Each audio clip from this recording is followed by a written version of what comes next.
ঢিং সমষ্টিৰ অন্তৰ্গত ডুমডুমিয়াত ৰাইজৰ দলৰ বিশাল গণসমাৱেশ ৰাইজৰ দলৰ ৰাজনৈতিক ৰণৰংঘা আৰম্ভ ৰাইজৰ দলৰ ঢিং সমিতিৰ উদ্যোগত ঢিঙৰ ডুমডুমিয়াত গণসমাৱেশত অংশ ল'লে অখিল গগৈ লগতে যুৱ নেতা মেহবুব মুক্তাৰে ৰাইজৰ দলৰ দুগৰাকী নেতা অখিল গগৈ আৰু মেহবুব মুক্তাৰে বিজেপি আৰু AIUDFক ক্ষুৰধাৰ সমালোচনা কৰে লগতে চাচা মামাক ব্ৰহ্মপুত্ৰত দলিয়াই দিয়াৰ বাবে ৰাইজক আহ্বান জনায় আগন্তুক 2026 নিৰ্বাচনত ৰাইজৰ দল ক্ষমতালৈ আহিলে এখন নতুন অসম ৰাইজক উপহাৰ দিব বুলি অখিল গগৈয়ে ভাষণ প্ৰসংগত উল্লেখ কৰে ঢিং সমষ্টিৰ ডুমডুমিয়াত অখিল গগৈয়ে উত্তাল ভাষণ প্ৰদান কৰে ব্যুৰো ৰিপৰ্ট নিউজ আপডেট প্ৰস্তুতি আৰম্ভ কৰিছোঁ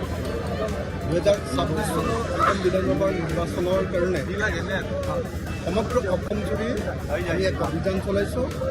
আৰু 2026 চনৰ বিধানসভা নিৰ্বাচনত যাতে ৰাইজৰ দলৰ সমৰ্থন নোহোৱাকৈ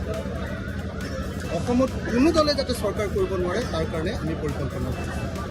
তাৰ কাৰণে সমগ্ৰ অসম জুৰি ৰাইজৰ দলে এতিয়া এনেকৈ গণসমাৱেশ ৰাজনৈতিক সাংগঠনিক সভা আৰু আমাৰ পলিটিকেল ক্লাছবিলাক আৰম্ভ কৰিছে তাৰে অংশ হিচাপে আজি নগাঁও জিলাৰ ঢিং সমষ্টিৰ ডুমডুমিয়াৰ বালিসূত্ৰ বজাৰত আজি এই কাৰ্যসূচী আৰম্ভ কৰা হৈছে হাজাৰ হাজাৰ মানুহে ইয়াত অংশগ্ৰহণ কৰিছে আৰু আগন্তুক 2026 চনৰ বিধানসভা নিৰ্বাচনত ঢিং সমষ্টিত যাতে ৰাইজৰ দলৰ প্ৰাৰ্থীজনক মেহবুব মুক্তাৰ ডাঙৰীয়াক যাতে আমি জয়ী কৰাব পাৰোঁ তাৰ কাৰণে সমস্ত কাম কাজ আমি আৰম্ভ কৰিছোঁ